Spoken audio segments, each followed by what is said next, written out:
Welcome back, ladies and gentlemen. In this video, we're going to be looking at Muslim apologists trying to falsely copyright strike Christian apologetic videos on live streams so that they can be taken down, they can be removed, and Muslims don't need to worry about engaging on the topic of Islam with Christian apologists. Now, we've known for a while that Muslim debaters are no longer Muslim debaters. They don't want to debate the Islamic dilemma. They don't want to debate an increasingly large amount of topics to do with Islam because there is no answer to them.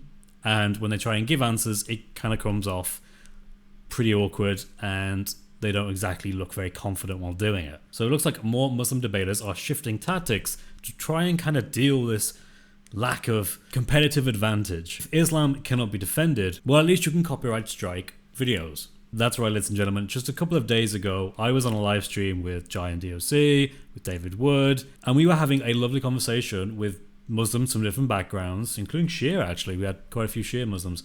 And we were just explaining the Islamic dilemma and showing them why the Quran ultimately confirms something that it also contradicts. The Quran has two hands. One hand it says this is golden, and the other hand it says it's not golden. This ultimately leads to the Quran as a recitation being incoherent. It says things but also then says the opposite of those things in different places.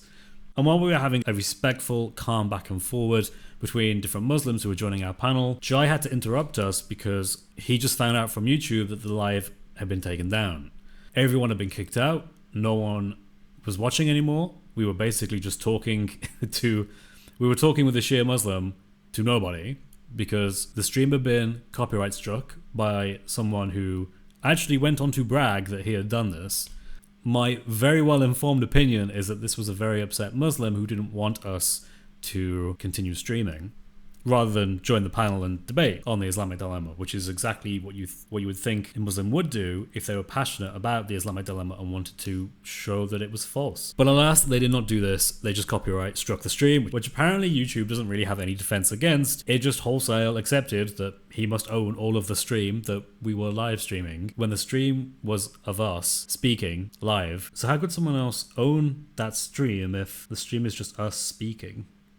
Either way, YouTube doesn't have any answers to this and just sided with this person immediately. And the stream was cut short and that was the end of that.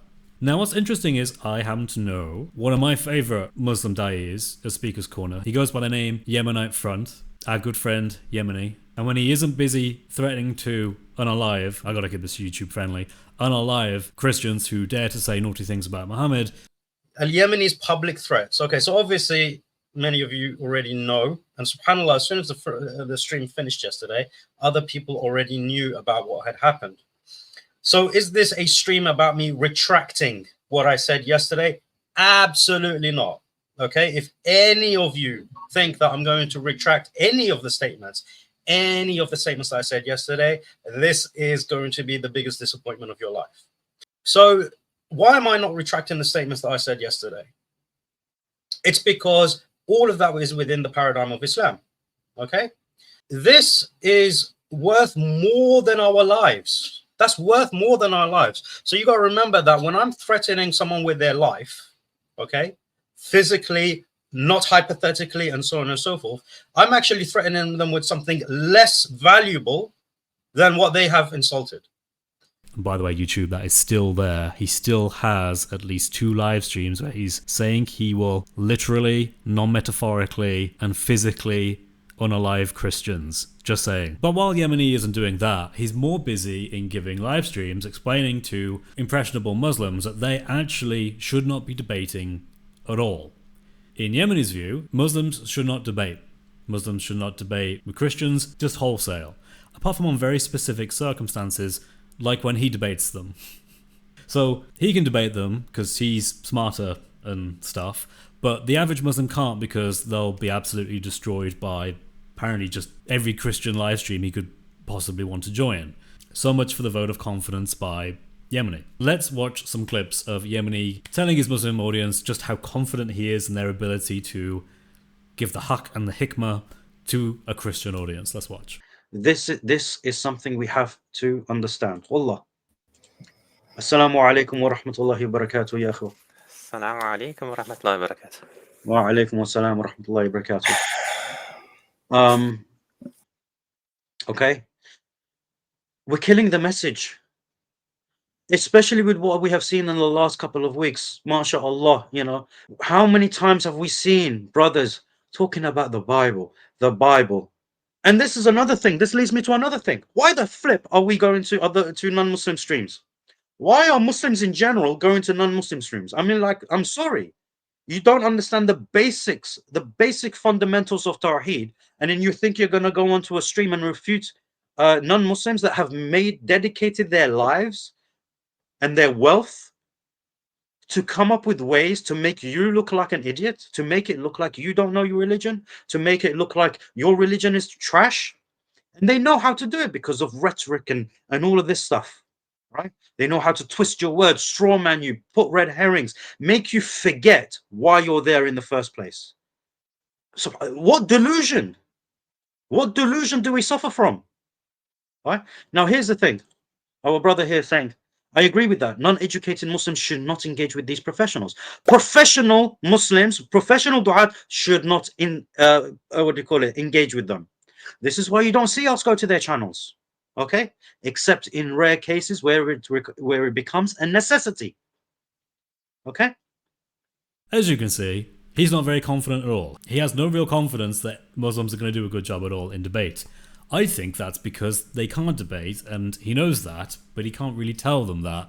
So he has to give other reasons to tell Muslims to stop going on to Christian call-in shows on YouTube or TikTok, because it isn't going to end well for them.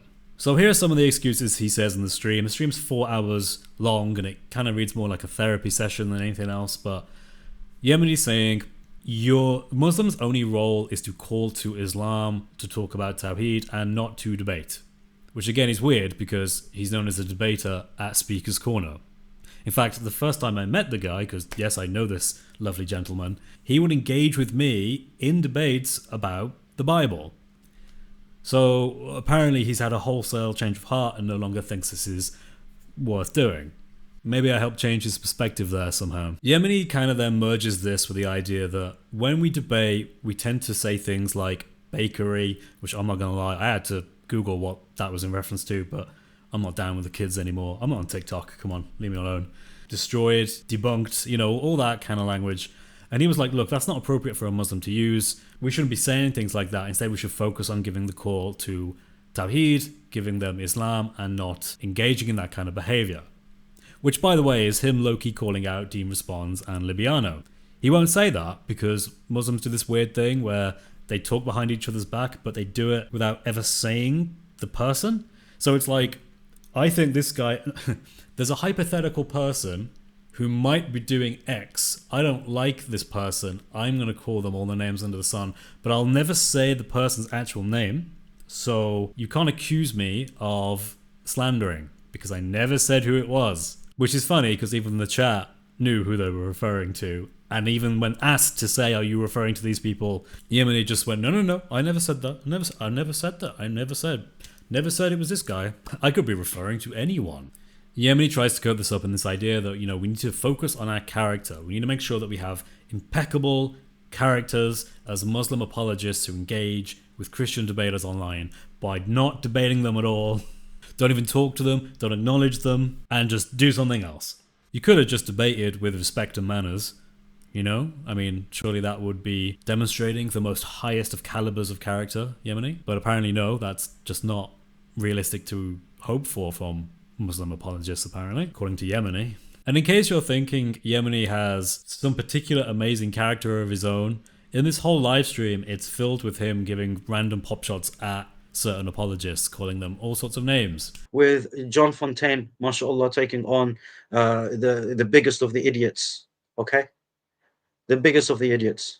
So by his own standard, he also shouldn't debate. Anyway, moving forward, what really caught my attention from this live stream, it wasn't the 4 hours of being lectured to by Yemeni. It was a very specific section where Yemeni actually gave advice for what Muslim apologists who are debaters, they want to debate Christians on these live streams, but Yemeni's like, no, don't do that.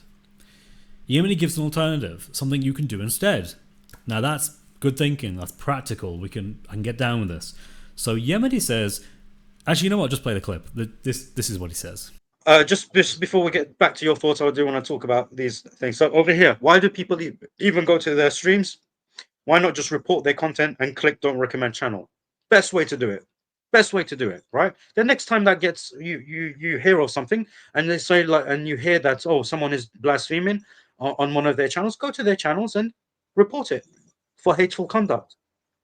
Now, something to note as well is the other panelists he has don't disagree with him here or push back or anything. They all seem to be on board with this, which is really kind of cringeworthy because I've never seen Christians just have this assumption. I mean, not even Christians, like just any non-Muslim. I've not seen non-Muslims desire to massively flag videos simply because the video is from a Muslim. Like, I've never seen that. I've never done that. I don't know why I would do that. The only videos I've flagged, Yemeni, are those videos you made where you said you were going to unalive Christians. Remember? Remember that video? And the live stream? I remember. Either way, it looks like we're entering a new phase of online apologetics between Muslims and Christians where one side is no longer trying to refrain from debate, but they're actively trying to shut it down in any way they can. And keep in mind, if Yemeni made a video where, okay, he'll have to apologize for the unalive thing, but if he made a video where he apologized for telling Muslims to flag videos simply because he doesn't like the content of those videos, then I'll be open-minded. I'll be like, hey, maybe I'll take this down then. But I have a funny feeling he won't do that. Yemeni's character is something so beneath him. I don't think he actually stops and takes a moment to think about the consequences of what he's really telling people to do. Christians and non-Muslims shouldn't just abuse the YouTube content system or the TikTok system to flag content they don't like. You shouldn't do that. I don't do that. I don't think most people do that because most people have a life. But when da'is are going around trying to cut down on debate because it's harmful for their ideology and their worldview, and they're resorting to manipulative tactics and tactics that are also against YouTube's terms of service, I think that deserves to be called out. I think that's something that we should all call out, whether we're Muslim or not. Muslims, do you really want your da'is trying to shut down debates because they're convinced you can't actually win them? I would find that insulting if I was a Muslim. If I was a Muslim apologist, I'd basically think that Yemeni's saying he doesn't think any of us can actually win debates. But anyway, ladies and gentlemen, I hope you like this video. I am spending a lot of my time on my book, having to read lots of other books in preparation for my book, which I guess is what you're supposed to do, really. I'm in a race against the clock to try to get this done before Christmas, at least to have the actual manuscript finished. That would be an awesome goal for me. You may have noticed I've been on a lot of live streams with God Logic, Jai and DOC, David Wood, and you'll probably catch me on those for the next few weeks while I continue to do study for the Islamic Dilemma. But God bless you all, and that includes you, Yemeni.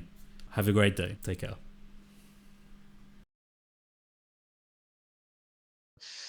Yeah.